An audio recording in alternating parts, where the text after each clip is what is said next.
It's election day in Texas, and campaigners were filling Austin corners, making last-ditch efforts to get people to the voting polls. Proposition 2 was one of the many issues people were voting on today. It is a proposition allowing constitutional amendment designed to outlaw gay marriage. Members of No Nonsense in November, a group fighting against Proposition 2, were busy finishing up their phone campaigns before voting polls closed. Chuck Smith, Deputy Director of Equality Texas, says this is not a gay issue, it's an equal rights issue.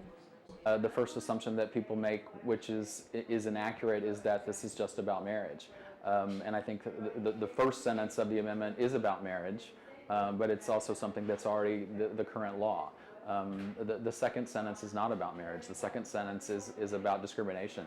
Proposition 2 supporters like Robert Morrow disagree. The majority of blacks are for this, the majority of Hispanics, 99% of Republicans.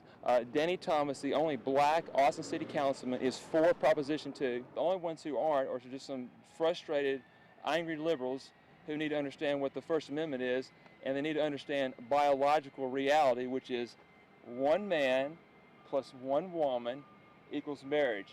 After voting polls closed today, members of No Nonsense in November and other people opposing Proposition 2 gathered here in downtown Austin at Schultz Garden in what they hoped would be a victory party. We believe in freedom and rights for everybody. We believe in love. We believe in embracing, and mainly we believe in education and understanding. Proposition 2 passed in the state of Texas with 76% of voters for and 24% against. Travis County, however, held its victory with 60% of voters opposing Proposition 2. It may not have been a victory in the polls, but those who oppose Proposition 2 say it is a victory for the future. I hope that every Texan, no matter how they felt about this issue, comes together with us to make sure that every family is treasured, every family is valued in this state. And I'm pleased about this community and where I live. Adriana Rodriguez, News 8 Austin. Ed Covington of the Austin-San Antonio Intermunicipal Railroad District says that the recent passage of Proposition 1 will result in elimination of traffic like this. He is part of a project who is in charge of a future commuter rail line that will run from Georgetown to South San Antonio, covering a 112-mile area with a total of 15 stations in between. We've reached a point where we just really need to catch up badly. Now that voters have passed Proposition 1, the state of Texas is working closely with Union Pacific to move 80% of freight train tracks from here to here, the toll road, which will eventually be SR 130. The idea is to make room in the middle of MOPAC for commuter rail.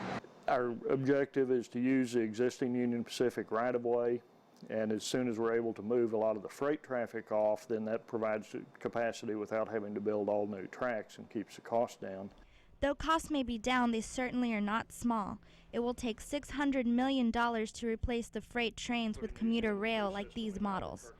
$41 million will have to be spent each year to keep the commuter trains running, not to mention the $1 billion it will cost to move Union Pacific trains out. What Proposition 1 does is provides a mechanism to fund the state's portion of that. The big question now is, how much of that will the state and taxpayers take on, and how much of that will come from Union Pacific? The answer to that could show that the state is either protecting taxpayers or may give way to Proposition 1 opposers like Sal Costello from the group People for Efficient Transportation.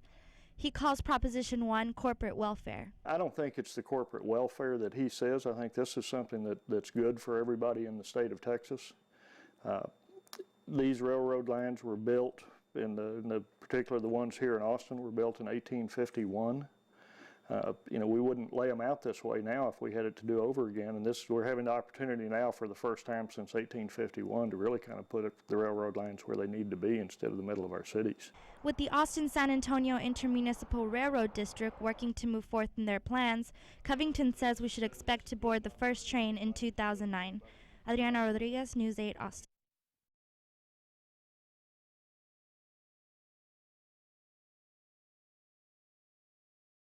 Even though today's highs are 70, it sure is cold here on Austin's first and only outdoor skating rink. Not only is it fun, but it's for a good cause. All the proceeds collected each Tuesday of this month will go directly benefiting the Austin Children's Shelter. It's Christmas time, and people are not as concerned about politics as they usually are during other months. But come first week in January, voters will be hitting the polls.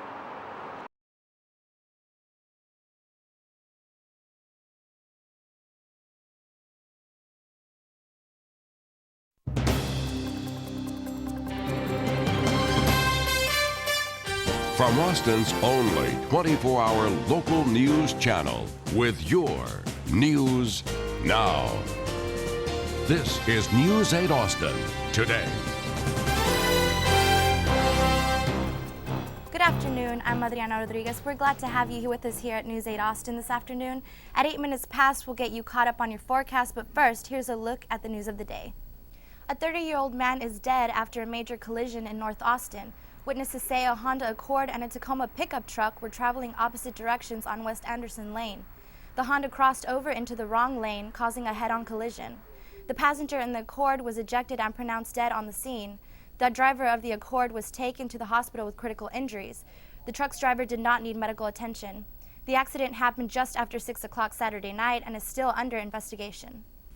Protesters surrounded President Bush's Crawford Ranch this weekend. Anti-war activist Cindy Sheehan led a camp of about 200 protesters. Sheehan, whose son died in Iraq, is again asking for an immediate withdrawal of troops from the region.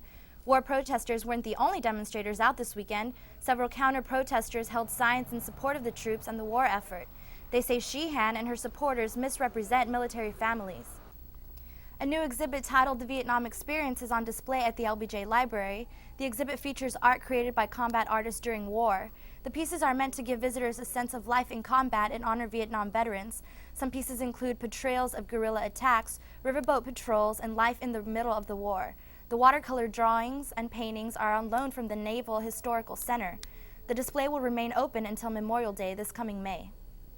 Holiday shopping season is off to a great start. 14% more shoppers used their Visa cards on Black Friday compared to a year ago. Visa credits the recent drop in gasoline prices with allowing people to feel they could spend more. Walmart expects about a 4% jump in November. Best sellers were computers, dolls, portable DVD players, and video games. Another full hour of News 8 Austin is just 2 minutes away, starting with a check on the forecast. I'm Adriana Rodriguez. Thank you for being with us. Have a great day.